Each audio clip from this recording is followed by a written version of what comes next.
Chapter 81. During the journey back to the mansion after the preliminaries, Zeke's mind was filled with thoughts of Helen. Helen Draker participated in the martial arts tournament. Helen was Zeke's immediate older sister, only about 5 years older than him. Since she had also been promoted to Purple Knight less than 5 years ago, she was eligible to participate in the tournament, however. Remembering Helen from his previous life, Zeke hadn't imagined that she would actually appear in the competition, the Steel Knight. After the Platinum Knight, Callie Draker, was killed by the Pirate King in the South Sea, the Draker clan fell into chaos before the current head, Arthur Draker, died and Abel became the head.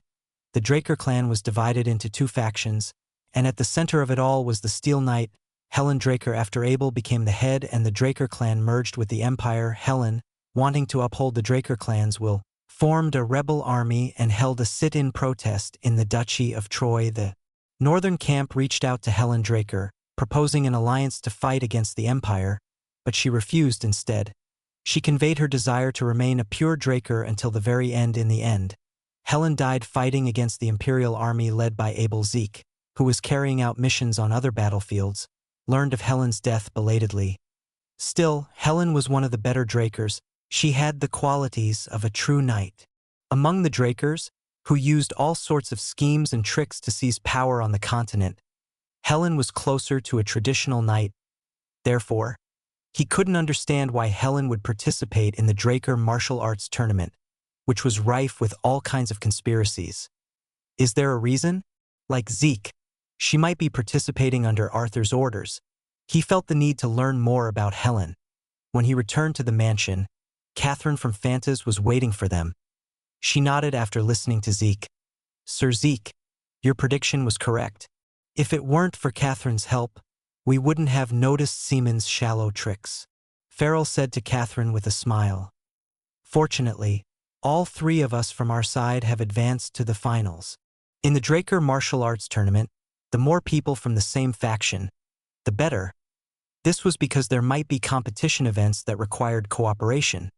Then Catherine said with a smile, "I found out about the first round event. This time it's really confirmed." Zeke and his companions focused on Catherine's words. She slowly opened her mouth. "The first round of the finals is a race." Felix looked incredulous at the evaluation being a race. "A race? Can there be a race in a martial arts tournament?" Farrell, who was next to him, said with a serious expression, "A race. It's actually one of the events that often appears in the Draker martial arts tournament." Zeke nodded, recalling the Draker martial arts tournament manual and past competitions that Farrell had given him.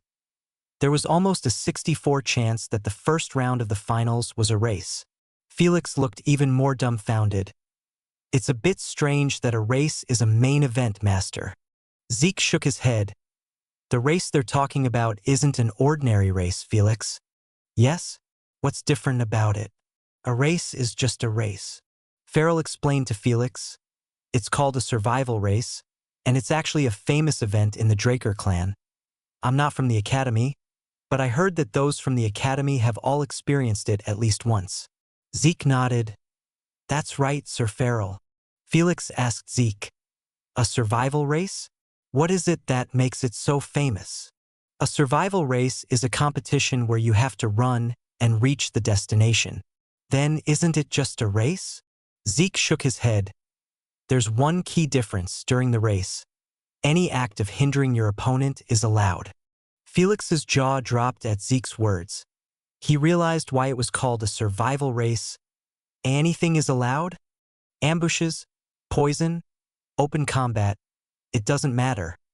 You just have to reach the destination within the allotted time. Liam and Felix could understand why the Draker martial arts tournament was a miniature version of a faction war.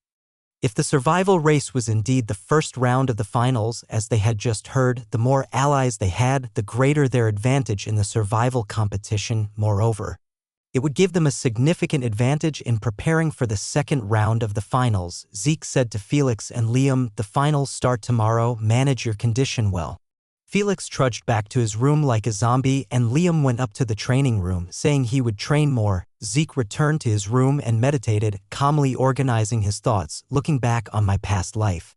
Helen Draker wouldn't have been on the same side as Abel. She was one of Callie's people.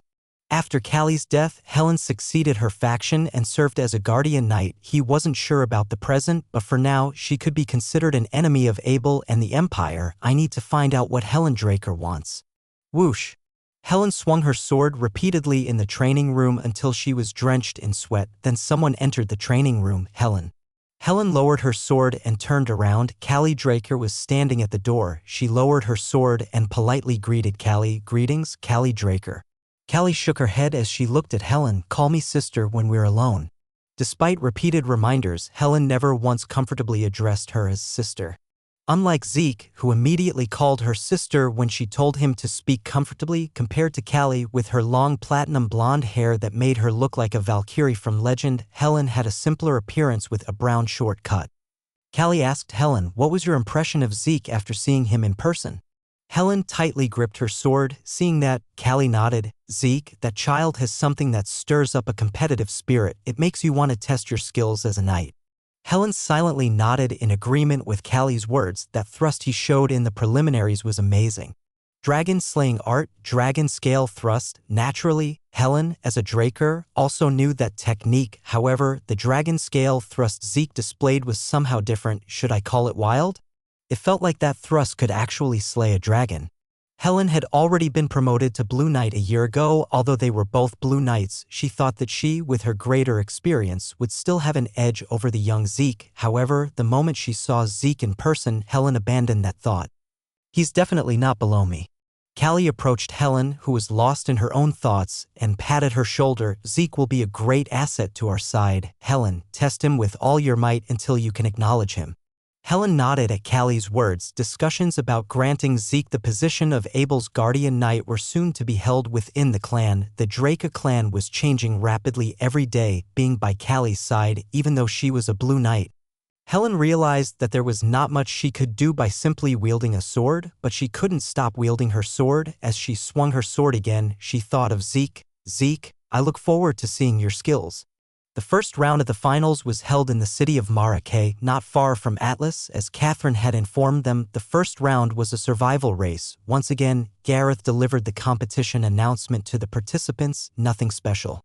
Just reached the destination at the top of Atlas Mountain within 48 hours. After the announcement, the Draker Knights handed each participant a backpack and a dagger. These were the only items allowed in this competition. Zeke, Liam, and Felix put on their assigned backpacks and stood at the starting line. A moment later, when all the participants were lined up, the examiner raised his hand high and shouted, "The race begins." The 48-hour countdown started. About 100 participants quickly set their course towards Atlas Mountain and started running. Since most of them knew that it was a survival race, they were prepared with their chosen routes to reach the summit. Most of them moved with participants from the same faction. Zeke said to Felix and Liam, "Let's move." Zeke wasted no time in choosing the most treacherous path. Atlas Mountain was known for its rugged terrain, and Zeke was ascending the steepest route among them. Edward, observing Zeke and his companions, smirked. Tisk, tisk. They seem to have no idea what a survival race is. He leisurely opened the front pocket of his backpack. Unlike other participants, his pocket contained a map. It was a map that marked all the traps and the locations of necessary supplies. He grinned as he looked at the map. Struggle all you want, you fools. Edward, leading the other participants who followed the Siemens clan, started moving according to the route marked on the map. Liam, Felix, empty your backpacks. Zeke spoke to Liam and Felix after they had climbed for a while. Inside the backpacks were a water bottle, dried food, and simple camping gear. Zeke took a small sip of the water and a bite of the food. A small amount of red fly agaric poison has been detected. The effect of the Constitution poison immunity negates the poison's effect. As he expected, the water and food were poisoned. It's not enough to kill, but if I eat this, I'll need a week to recover. Even for a purple knight, being poisoned was troublesome. Zeke took out Agamemnon's golden mask from his inventory, held it in his hand, and used the purification skill. removes poison with the power of purification. Although he couldn't use the power of greater purification without wearing the mask, he could still use the purification skill. After securing the purified water and food, Zeke activated his map and used the navigation function to check their route. Then he examined the traces left on the ground. Judging by the traces of excrement and footprints, they should be over there. Zeke deliberately delved deeper into the mountains, and he found a cave hidden in the mountains. He unceremoniously sent Felix inside the cave. Eek! Felix, who had gone inside, suddenly screamed in surprise and ran out. Roar! Soon, a giant grizzly bear emerged from the cave. While Felix was panicking with his dagger, Zeke threw his dagger and hit the grizzly bear precisely between the eyes. Thud. The bear collapsed at once, shaking the ground up close. It was so large that it felt like a small hill. Zeke pulled his dagger from the bear's forehead. Then he said to Liam and Felix, Liam, hold that side. Felix, go gather some fresh branches. We're going to skin it and tan the hide. Zeke skillfully used his dagger to skin the bear. Then he divided the bear hide into 3 pieces, placed them on poles, and started smoking them. Felix, who was following his instructions, asked Zeke, Master, what are you doing? Zeke looked at Felix and said, Have you ever climbed to the top of Atlas Mountain? Liam and Felix shook their heads. Zeke recalled his experience from his past life. He had taken Atlas Mountain lightly and climbed it casually, only to almost lose his hands and feet to frostbite. If it weren't for the healing skill, I would have surely died. Atlas Mountain wasn't cold at the bottom, but the temperature dropped sharply as you climbed higher. The summit was always covered in snow, and most people thought they could just prepare near the top. But the cold was harsh even before reaching the summit. Seeing that there were no cold weather gear in the backpack, Zeke immediately decided to hunt a bear, skin it, and make cold weather gear. It would be a big mistake to just climb up there. Moreover, there were those things on the upper parts of Atlas Mountain. Zeke started tanning the smoked hide by applying bear fat to it. What are you doing? Hurry up and apply it. Felix. The 3 sat side by side. Tanning the bear hide. Atlas Mountain was a considerably rugged and tall mountain. However, for trained knights, climbing the mountain itself wasn't very difficult. Reyna climbed the mountain with the participants who followed the Turin clan. Using a pre-planned route, as the cold set in, they took out the cold weather gear that had been prepared in advance along the route and put it on before continuing their ascent. Despite their preparations, the group was momentarily taken aback by the sudden expanse of snow they encountered as they climbed higher. They had heard about it, but seeing it in person was different. The chill pierced through their cold weather gear. Just then, something approached Reyna and her companions from the snowy field. What is that? Reyna was startled when she realized what it was. Chapter 82. A Yeti. A Yeti, a snowy mountain monster with thick fur and hide, appeared. Reyna and her companions all drew their weapons. However, the Yeti that appeared from the snowy field wasn't alone. A dozen Yeti were approaching Reyna and her group. The largest Yeti among them stepped forward, opened its mouth wide, and roared, Heir! It was a roar as if to warn them not to come any closer. Reyna and her group couldn't turn back, as they had to pass through this path to reach their destination. They didn't know any other way. Confronting the Yeti, Reyna wondered, why would a Yeti, which rarely reveals itself, suddenly appear? At that moment, Edward came to her mind. She had thought it strange that there were no attacks from the seaman's side while they were climbing, but she hadn't imagined that they would have placed a Yeti group near the summit. As Reyna and her group didn't back down, the Yeti's eyes turned red. They slowly approached, baring their sharp teeth and puffing up their bodies. Reyna and her group tensed up, holding their swords cautiously. Just then, something whizzed past from behind. Crash! One of the Yeti behind them had thrown a giant snowball at Reyna's group. It wasn't just a simple snowball. Realizing that the snowball had transformed into a hard ice rock, Reyna shouted, Dodge! At Reyna's shout, the group quickly scattered. Crash! The ice rock crashed into the ground and shattered, sending sharp ice shards flying in all directions.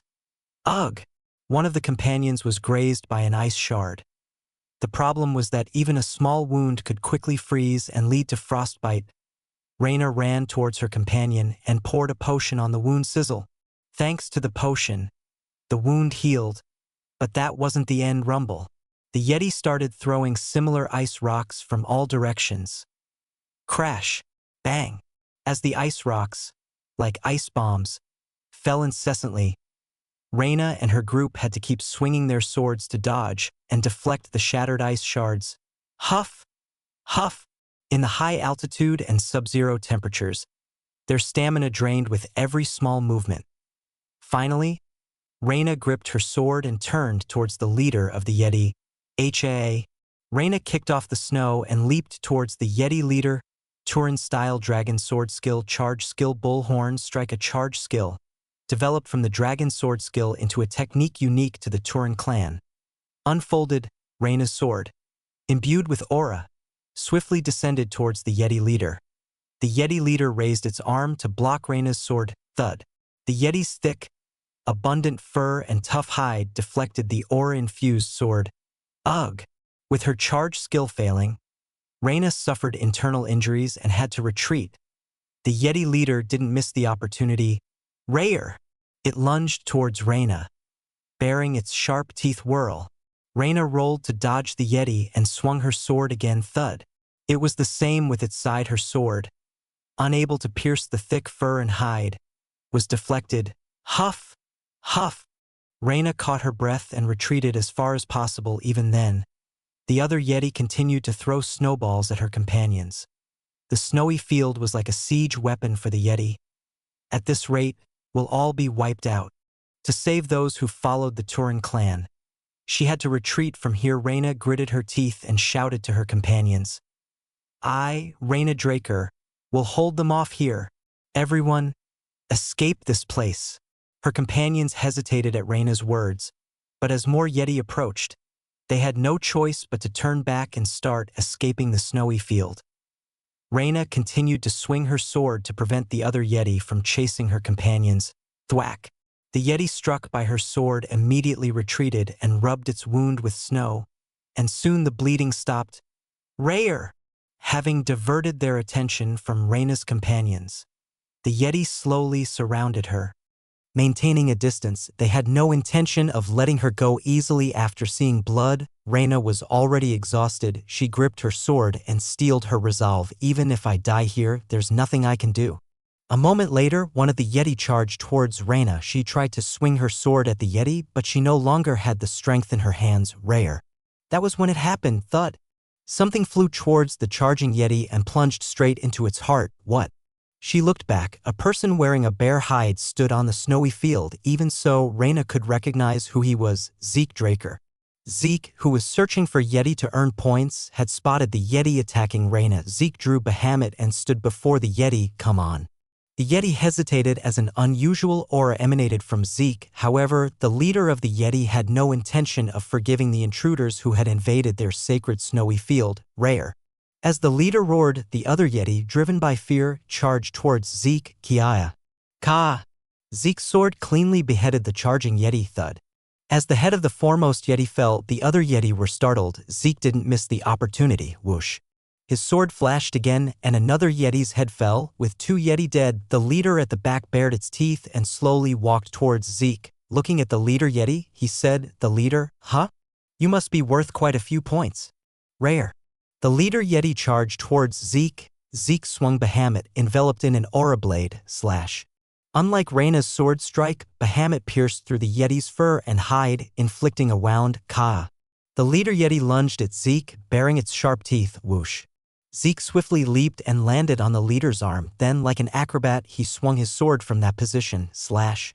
Zeke's sword grazed the leader's neck. Ka! The leader roared even louder as its neck was wounded. It commanded the other Yeti to attack Zeke. However, the Yeti just watched the duel from behind without moving. Only by killing Zeke himself could the leader maintain his authority. Growling, the leader rubbed its eyes to stop the bleeding and stood before Zeke. Zeke pointed his sword at the leader and said, "Come on." Provoking the Yeti leader, he assumed the starting stance of the Dragon Sword skill. Dragon Sword technique. Dragon Heart thrust. The tip of Zeke's sword aimed for the leader's heart. The leader dodged the sword tip and swung its long arms to grab Zeke. That was when it happened. Whirl!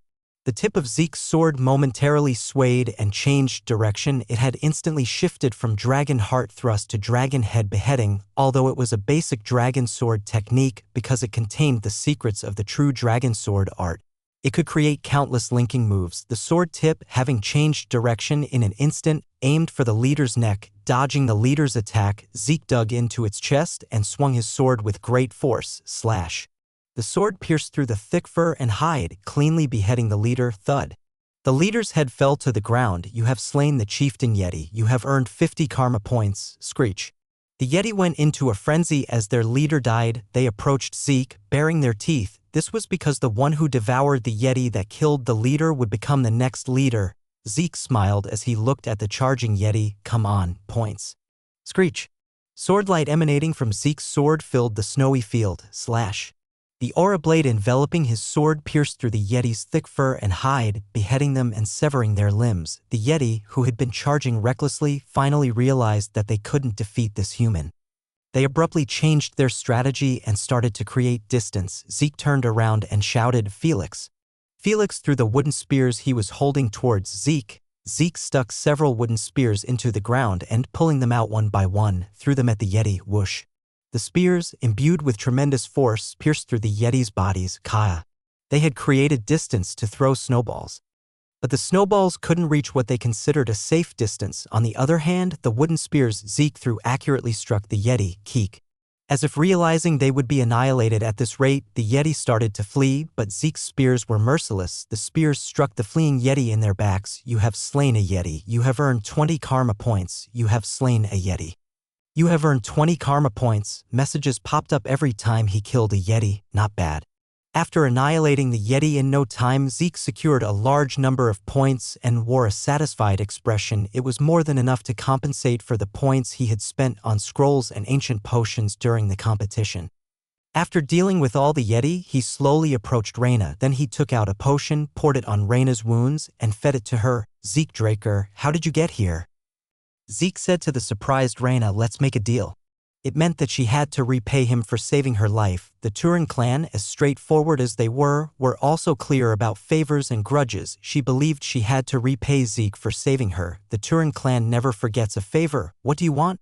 Zeke grinned at Reyna. We'll think about that later. Let's go for now. We're almost out of time.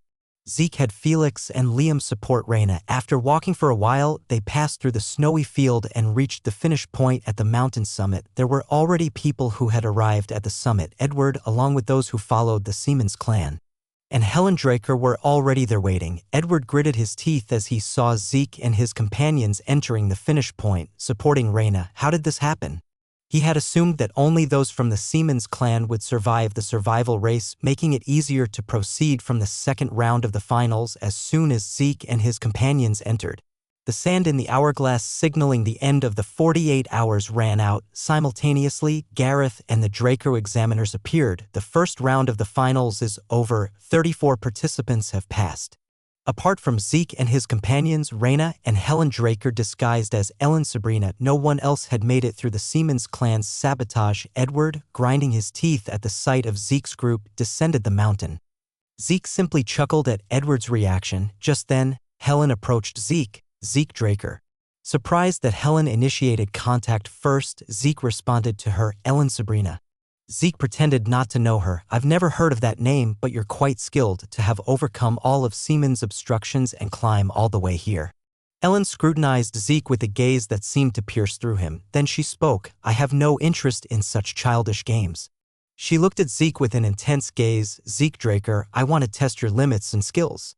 Leaving those words behind, Helen turned and descended the mountain. Hearing Helen's words, Zeke felt like he understood her purpose a little. To test me. So she has indeed joined Callie's faction. It was highly likely that she had entered the martial arts tournament herself to test his qualifications, having learned that he had chosen Callie's side instead of Abel's. In a way, it's a very Steel Knight-like action. Just then, Reyna, having finally recovered, approached Zeke. Zeke Draker, I owe you my life. Zeke looked at Reyna and said, since things have turned out this way, how about joining us for the second round? It's obvious that the Siemens guys must have done something again. Reyna nodded at Zeke's words. Although the Turin clan was rough around the edges, they were by no means foolish. She also knew that it was rational to participate in the second round with Zeke. Reyna decided to join forces with Zeke and his companions for the second round. Having made her decision, Reyna said to Zeke, "I know what the second round of the finals is." Zeke and his companions, who hadn't heard anything about the second round yet, were surprised. Felix exclaimed excitedly, Really? What is it?" Liam also focused on Reyna. Reyna slowly opened her mouth. "The second round is tightrope wrestling." Chapter 83. Zeke and his companions returned to the mansion in Atlas after the first round of the finals. When Zeke told Farrell that Reyna had informed them about the second round being tightrope wrestling, Farrell's expression turned serious. Tightrope wrestling. Seeing his reaction, Zeke asked Farrell, "Sir Farrell, is there a problem with the tightrope wrestling event?" Farrell shook his head. "No, Sir Zeke, there's no problem with the event itself. It's just that I'm concerned that Siemens is the one who chose this event." Tightrope wrestling wasn't a particularly complex event. It was a match where two people fought on a rope hung between 2 points, and the one who remained standing on the rope won. In a way, it was an event that could fully showcase one's skills as a warrior. Just then, Catherine entered the drawing room. "It seems everyone is gathered here." Catherine sat down with an excited expression. She said to Zeke, "I found out about the second round event." Felix, who was next to him, said to Catherine, "Lady Catherine, we already learned about the second round event from Reyna Draker. It's tightrope wrestling, right?" Catherine nodded as if she had expected it. "Yes, it's tightrope wrestling, but it's not just simple tightrope wrestling." Zeke was surprised. "Not simple tightrope wrestling? What do you mean?" "They said they're holding the match as a group tightrope wrestling event." Group tightrope wrestling? Even Farrell, who had watched the Draker martial arts tournament many times, had never heard of such an event. Catherine took out a piece of paper. There was a picture drawn on the paper. It depicted a scene where ropes were hung in all directions between walls, and people were fighting each other with swords on top of the ropes. Farrell's expression hardened as he looked at the picture. This is clearly an event where having more allies is advantageous. Zeke also nodded in agreement with Farrell's words. Tightrope wrestling was a duel between two people on a rope, but if it was held as a group event like this, the side with fewer numbers would have one person facing multiple opponents. Moreover, if someone decided to cut the rope with the intention of taking everyone down together, it would be difficult to move to another rope due to the structure. It meant that if the Siemens allies rushed at Zeke all at once and cut all the surrounding ropes, it would be difficult for him to hold on. Grasping the situation, Farrell gritted his teeth. They must have changed the event in a hurry because they wouldn't be able to defeat Sir Zeke in a one-on-one match.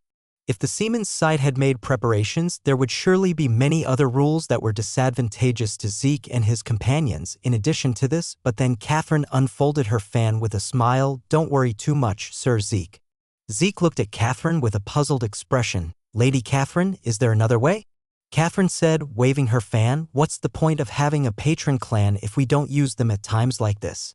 "Ho ho." With a relaxed smile, Catherine whispered something to Zeke and his companions. They were surprised to hear her words. Seeing their expressions, Catherine gave a brilliant smile. "I'm looking forward to tomorrow's match." From the second round of the finals onwards, external spectators were allowed to watch. This meant that the involvement of patron clans would become more active than before. The arena where the group tightrope wrestling was scheduled to take place was already packed. On one side of the spectator seats, the Blood Alliance clans associated with Siemens were boisterously cheering, displaying the Siemens family crest. Fanfare. The band played trumpets, beat drums, and sang about Siemens' victory. On the other side, the Agamemnon clan and the central nobles occupied the seats. They didn't make loud noises, but they wielded dozens of flags, creating pressure with their overwhelming numbers. Their numbers were twice that of the Blood Alliance clans participating in the match on the Siemens side. It was a scene that clearly showed the prestige of the Agamemnon clan, the dominant force in the central region. Just before the match began, the participants emerged from both sides of the arena. Thump, thump, thump, thump. The sound of drums echoed loudly as the participants stood before the group tightrope wrestling arena where ropes were intricately tied between pillars. The distance between the ropes was quite far, making it seem difficult to move to another rope if one were to be cut. Gareth stepped forward and briefly explained the rules of the match. The rules were simpler than expected. Falling off the rope meant elimination, and those who remained on the rope until the designated time would advance to. The third round of the finals, Felix gaped at the massive tightrope wrestling arena. He whispered to Zeke, "Master, I think I'll just forfeit here. Liam, Felix, anyone who gets eliminated here will be in closed-door training for a year."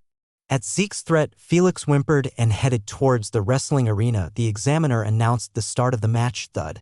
The participants each got on a rope. The ropes weren't taut but rather quite elastic, making it difficult to maintain balance and move on them. However, Edward Siemens stood on the rope with his arms crossed in a very relaxed posture.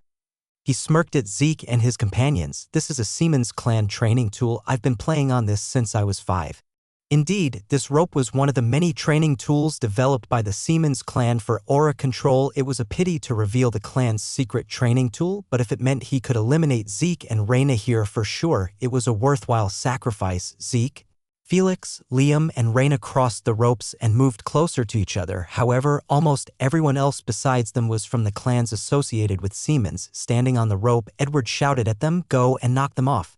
Zeke and his companions drew their swords and watched the approaching participants cautiously. As expected, it seemed they were planning to use the tactic of rushing at them from all directions and taking them down together. Noticing this, boos erupted from the Agamemnon side of the audience. "You're not acting like knights. Siemens, you treacherous and dirty bastards." The central nobles were hurling insults without any regard for decorum. Despite this, Edward and the Siemens faction didn't bat an eye. If they were affected by such insults, the current Siemens clan wouldn't exist. The participants from the Siemens allied clans, unfazed by the boos, drew their weapons and charged towards Zeke and his companions, but then something completely unexpected happened. Whoa. One of the participants from the Siemens side accidentally tripped and fell, dragging others down with him. Thud. 4 people fell simultaneously and were eliminated. Edward, watching from behind, frowned. "Those incompetent fools." The problem wasn't over yet. Thud. Thud. Before they could even reach Zeke and his companions, more people started falling from the ropes. In no time, almost half of the Siemens side had been eliminated. Seeing this, Zeke grinned and looked at Catherine, who was sitting in the audience. As expected, the power of money is formidable. Graham Dukedom had a firm grip on the central continent's financial sector. This meant that among the clans participating in this competition, there were those who had borrowed money from the Graham Dukedom. Catherine had compiled a list of those clans who had loans from the Graham clan and made them an offer they couldn't refuse if they were to simply be eliminated from the match.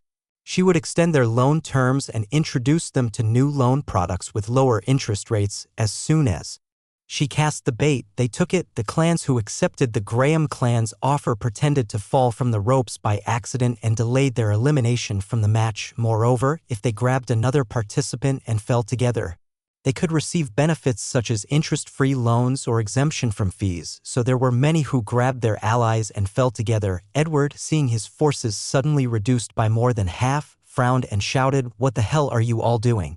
Grab them and fall right now."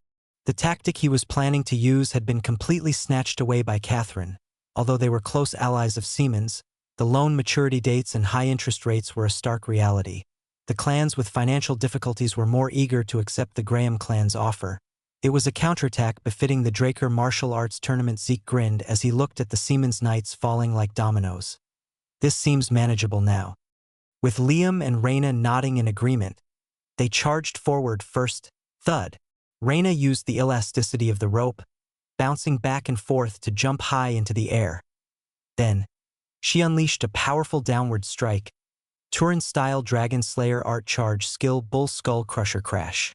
The bold sword strike, typical of the Turin family, overwhelmed the other participants. Liam approached in a completely different way. Hanging upside down from the rope, Liam used his characteristically long arms to swing his sword from below. Slash.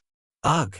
The participants standing on the ropes were startled and lost their balance as a sword suddenly popped out from below. Liam swung his sword, moving from place to place on the ropes like a gibbon. The participants couldn't regain their composure against his unorthodox attacks. The unexpected one was Felix. At first, he had trouble adapting to the tightrope, but after gradually calming his breathing and finding his balance, he stood on the rope with his sword, motionless like a giant rock. The pressure emanating from Felix, standing still with his sword, was so overwhelming that the other knights backed away. Zeke grinned as he watched Felix. His potential is truly enormous. After assessing the surrounding situation, Zeke began to take action in earnest. Holding Bahamut, he dashed across the ropes as if they were flat ground swish. For Zeke, who had mastered gale force, there was little difference between a tightrope and the ground. What he had been worried about was them cutting all the ropes and self-destructing. But fortunately, thanks to Catherine's help, he had gained an opportunity to counterattack. Zeke charged towards the knights standing on the ropes. Whoosh! Bang! The knight struck by Zeke's attack lost his balance and fell to the ground. Ugh! It was difficult to maintain balance on the tightrope, and with a heavy sword strike coming at them, they couldn't withstand it. Soon, several knights rushed towards Zeke at once. They tried to grab Zeke's ankles while hanging from the ropes and cut the ropes with their swords. It was a mudslinging fight with no trace of knightly honor. However, Zeke could escape with even the slightest opening. Whoosh! Before his ankles could be grabbed, Zeke jumped up and moved to another rope. Edward shouted, "You fools! Get out of the way! I'll cut the rope!" Edward swung his spear from behind and started cutting the ropes, but it was too late. With many participants eliminated, space had opened up for Zeke to move. He freely moved between the ropes, attacking the seamen's knights and eliminating them one by one. Yuwa! Thud! Realizing they couldn't withstand Zeke's attacks, the knights switched to a defensive stance. They cut all the surrounding ropes except for the ones they were standing on. Isolating themselves, Zeke spoke to Edward, who was standing behind the knights. "Edward Seamans, how about a one-on-one duel? Like a knight?" Provoked by Zeke, Edward gritted his teeth and glared at him. "What do you take me for?" Although he was a scoundrel, he was a direct descendant of Seamans, so he wouldn't fall for such a simple provocation.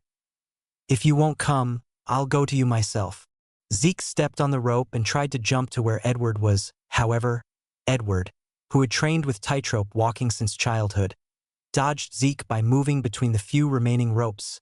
At the same time, other knights on Seaman's side stood in front of Edward, blocking Zeke. These Seaman's underlings are annoying. Just then, something flew towards Zeke, who was in midair. Patchin.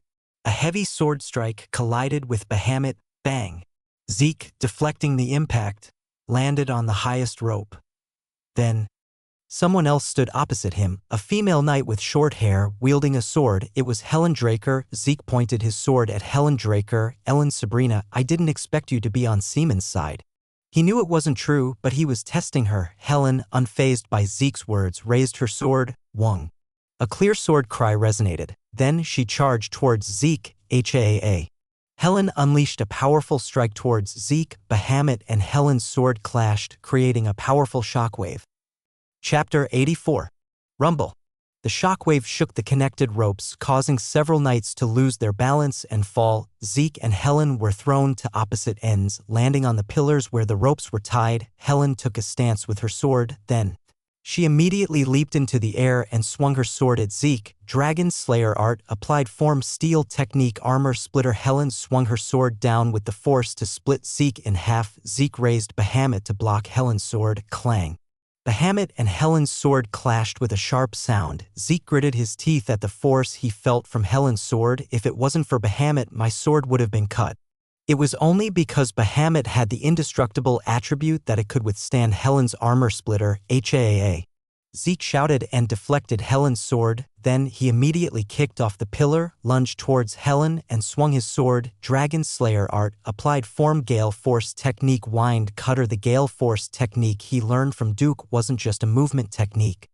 It was a swordsmanship technique that combined footwork with the applied form of the Dragon Slayer art, unleashed with the power of a body trained to its limits. That was the true secret of Gale Force. Helen, airborne, twisted her body and channeled aura throughout her body to meet Zeke's sharp sword. Dragon Slayer art, applied form, steel technique, wall covering. The Helen Draker that Zeke remembered from his previous life was famous for her swordsmanship that specialized in defense rather than offense, as if to prove her fame.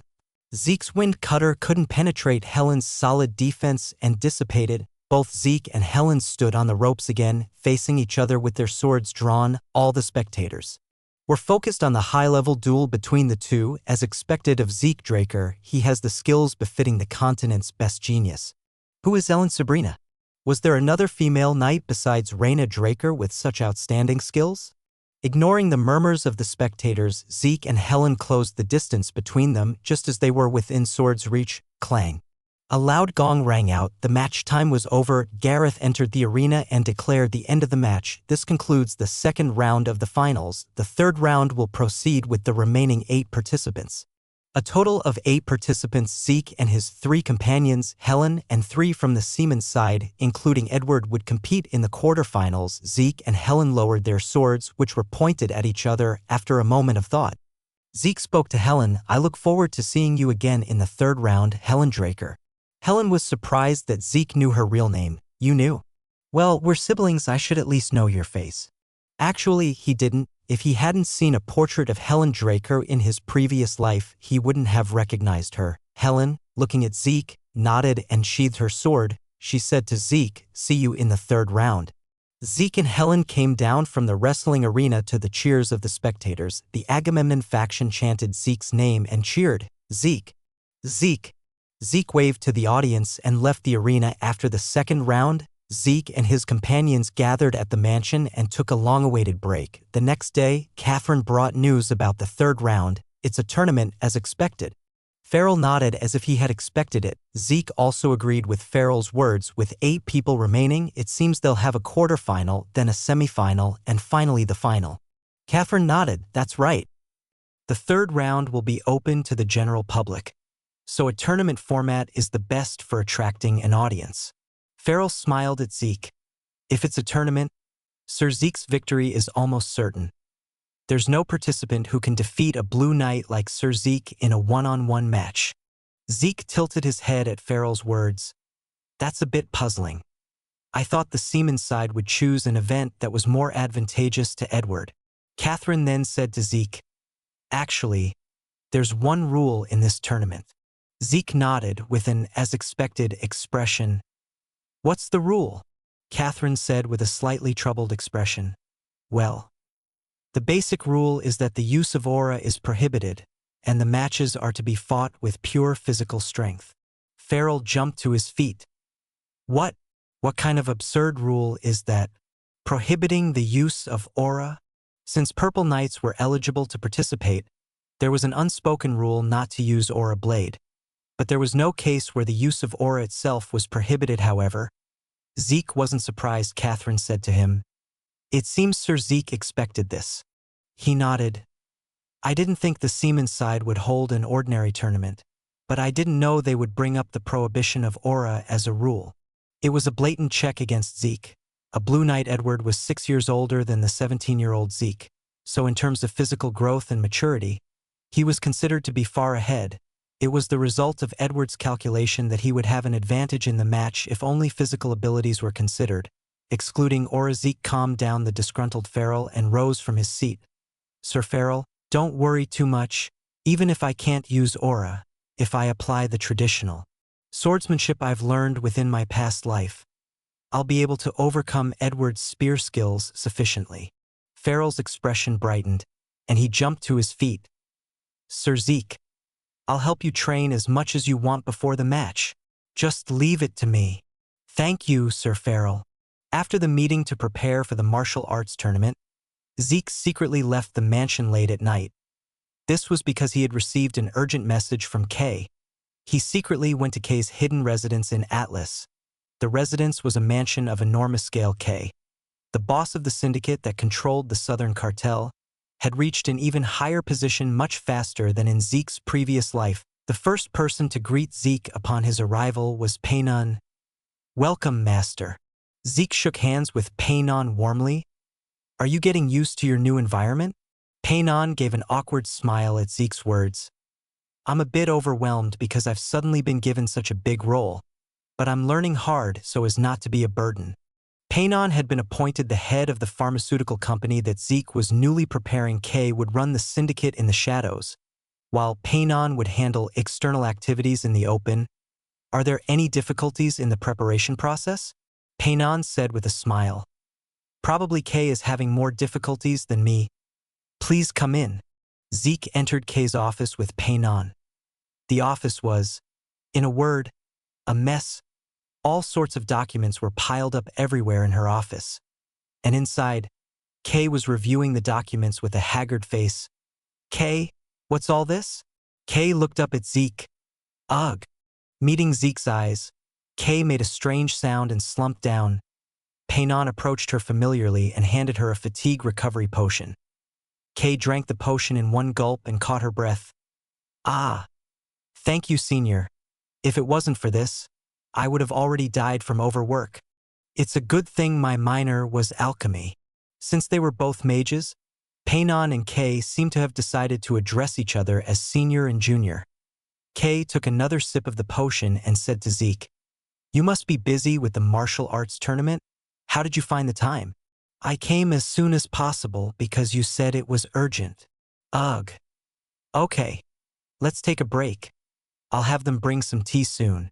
Zeke, Kay, and Peinan moved to the drawing room and sat on the sofa, savoring the aroma of the tea. Zeke asked Kay, Did you send the urgent message because of the paperwork? Kay shook her head. That's a problem too, but there's a bigger problem. Is there a problem with the cartel? No, Simon is managing the cartel well. The reconstruction of the Cusco kingdom is also going smoothly. Then what's the problem? Kay pointed at Zeke. It's you. Then she handed him a document. Zeke's expression hardened as he unfolded the document. The Empire's intelligence agency and Draker's Black Stage are both investigating the South? Kay nodded. To be precise, the intelligence agency is looking for the one who destroyed the Pavella cartel's camp, and the Black Stage is looking for the one who destroyed Don Juan. In the end, both groups were after Zeke. Zeke had an idea why the Imperial Intelligence Agency was looking for him, Cain Siemens Constantine. The suspicious Imperial prince who possessed the ancient Hercian. Zeke had killed him and taken Hercian from the Imperial Human Experimentation Facility he found in the Pavella camp.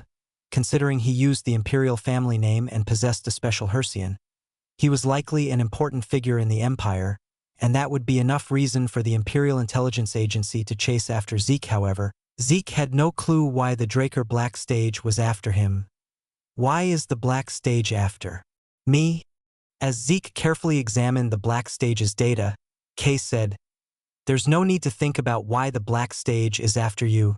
That's just how the Draker Black Stage is. Zeke nodded at Kay's words. The Black Stage, the eyes and ears of the Draker family, was a relentless group that sought and unearthed all information on the continent. Zeke frowned upon learning that the intelligence agency and the Black Stage were after him. This is a bit troublesome. He hadn't left any traces of himself, but there might be evidence he accidentally left behind if they dug deep enough. Using that as a clue, they might eventually reach him. Kay said to Zeke, If you're worried, should I tell Simon to kill any spies we find in the South? Peinan looked a bit surprised by Kay's words, as if he wasn't used to it yet. Zeke clicked his tongue as he looked at Kay. Are we some kind of cartel? Killing everyone just because they're following us. Peinan sighed in relief at Zeke's words. He had a weak heart for someone who became friends with the Queen of the Underworld. Kay also nodded at Zeke's words. Well, that's true. Even if we consider the intelligence agency, the Black Stage won't back down so easily just because we kill a few of them. They would be even more determined to chase after him. Leave them alone for now and just keep me updated on the situation. If any evidence that could identify me specifically emerges, we can act then. Okay. I'll let Simon know. How's the Black Yaksha? Is he adapting well to the South? Actually, he's the one who brought this information. Maybe because he's from the intelligence agency. He's good at gathering information leaked from the Empire. Simon is happy with his work. Oh, it was worth saving him instead of killing him. Just then, Kay said to Zeke, And there's one more problem. What problem? Kay nudged Peinan's side. Peinan said to Zeke with a troubled expression. Well, there's some trouble with the alchemists we hired this time. With the alchemists? Yes, they're the ones we invited for the new drug development using Soma, but they suddenly declared a strike and aren't doing any research at all. Ha! He knew alchemists were difficult, but he didn't expect them to go on strike. Zeke asked Painon. Is there a reason why they suddenly went on strike? Painon carefully replied. Actually, I invited new alchemists this time, and their personalities are a bit. Zeke shook his head. No, what are these alchemists dissatisfied with? Painon replied, looking troubled. Well, first of all, it's not alchemist, but alchemists. Alchemists. Something occurred to Zeke at Painon's words. Are those alchemists twins by any chance? How did you know? At Painon's answer, Zeke made a subtle expression. It's them, the genius twin alchemists, the brothers Al and Jeff. Chapter 85. There was a reason why Zeke remembered the Al and Jeff brothers. In my past life, those eccentric guys created the cure for the red flower plague. The continent was thrown into chaos as the red flower plague spread and many people died. While no one could create a cure for the red flower plague, it was none other than the Al and Jeff brothers who succeeded in developing a cure. What was even more surprising was that these eccentric twins released the formula for the cure for free, spreading it widely throughout the continent. Thanks to this, the red flower plague was quickly eradicated. Zeke had also taught Melissa Alencia the cure for the red flower plague that he remembered from that time. He recalled the information about the Al and Jeff brothers that he had heard in his past life. After the red flower plague cure, they received a lot of support and developed many things, but because they were so eccentric, there was hardly anything useful in the end. The Al and Jeff brothers were eccentrics who only focused on research they enjoyed, so they only developed new drugs that were closer to pranks rather than practical potions. A potion that stopped hiccups immediately, eye drops that instantly removed eye mucus, medicine that prevents stomach aches after drinking milk, and so on. They were all like that. Although they created hundreds of new drugs, only a handful were commercialized. Zeke asked Painon, those twins, how are their skills? Their personalities are a bit peculiar, but they're definitely excellent alchemists. For Painon, who recognized their skills, to say this, their alchemy itself must be genuine, he said to Painon. So, what are their demands? They requested various alchemy ingredients, but there were too many that seemed unrelated to this new drug research. I'm not an alchemy major, but I can distinguish which ingredients should be combined, and there were quite a few unrelated ingredients. If it was Al and Jeff, they would definitely make the drugs they wanted to make under the pretext of developing new drugs. Do you have any idea what they're trying to make? Painon shook his head at Zeke's question. I have no idea. So I cut the budget for purchasing expensive ingredients that seemed unnecessary, and they immediately went on strike. Zeke roughly grasped the situation, he said to Painon.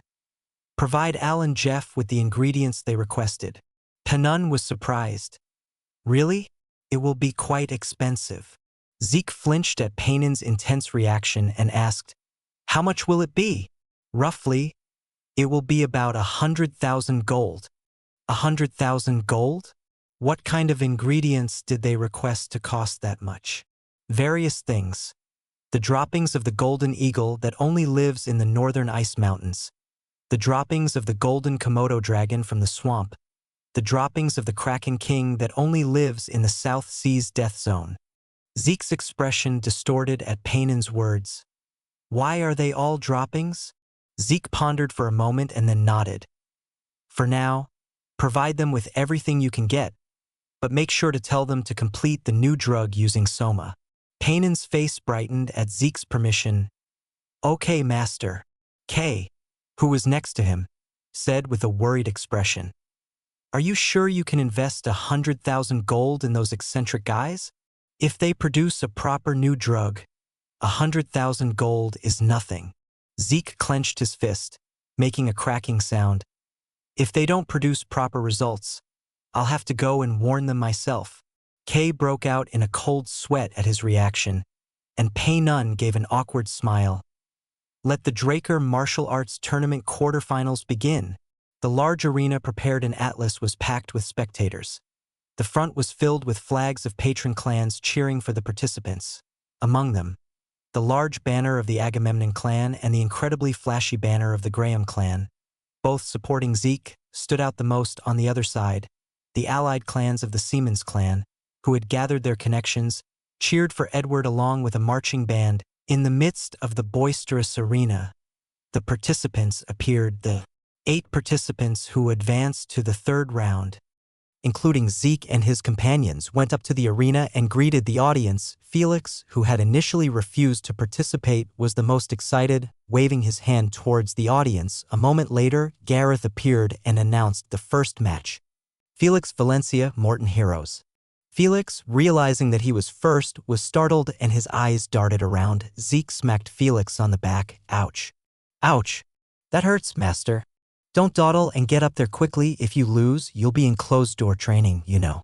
At Zeke's threat, Felix grumbled and went up to the arena. His opponent, Morton Heroes, sneered at Felix. Heroes was one of the vassals of the Seaman's clan, and his clan was considered one of the prestigious clans in the eastern region. Morton inwardly rejoiced at having the unknown Felix as his opponent. I'll win the quarterfinals without lifting a finger. Begin the match. Clang.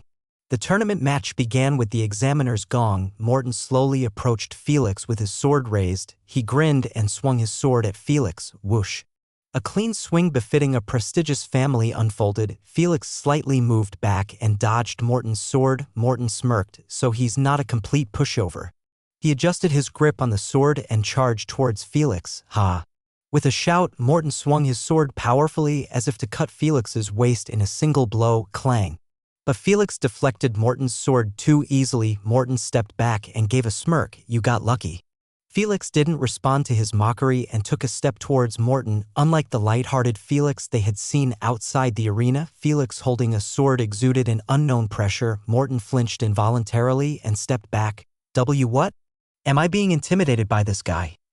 Suddenly, Felix dashed forward and he raised his sword and performed a vertical slash. It was a clean slash, as if it had come straight out of a swordsmanship textbook. Gasp.